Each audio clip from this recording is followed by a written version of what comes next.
Tell me if this sounds familiar. You wake up, rush to work or college, get stuck in deadlines, stress about the future, and by the time you're done, you barely have energy left to live your life.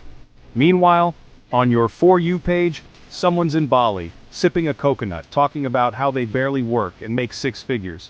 You're like, am I doing something wrong? Well, let's talk about it. Are Gen Z lazy? Or have we actually figured out the secret to success? Let's break down soft life versus hard life and find out what actually works.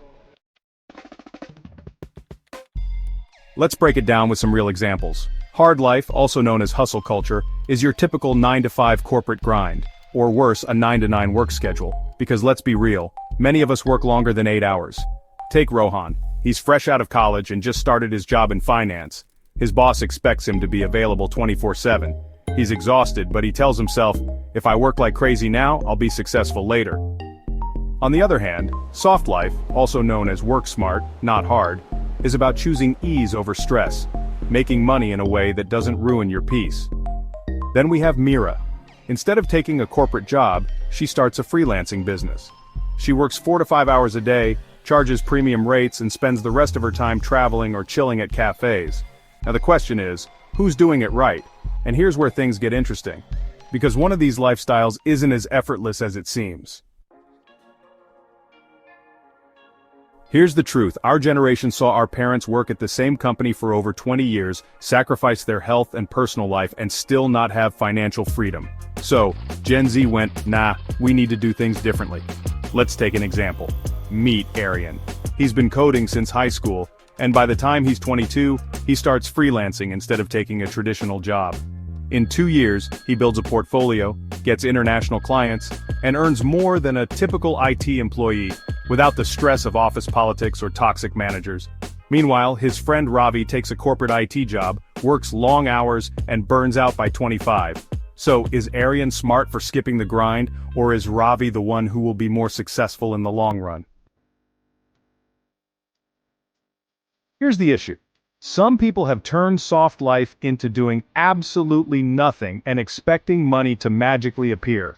You know those people who say, I'm manifesting money, but they literally just sit at home scrolling TikTok, doing zero work? That's not soft life, that's delusion.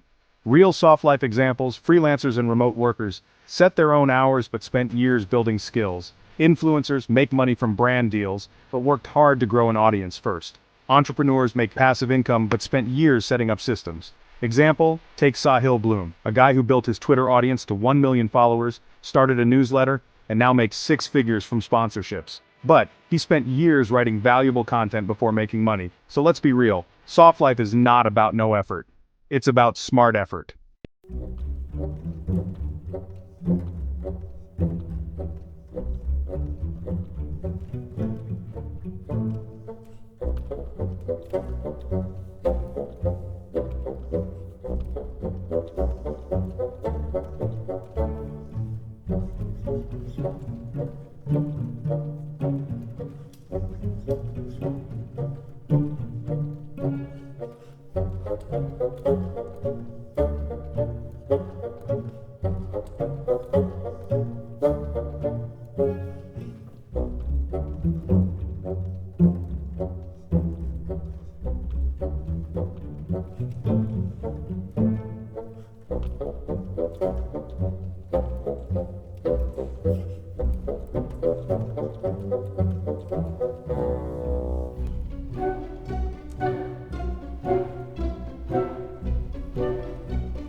The key, find a balance where you don't burn out, but also don't fall into laziness.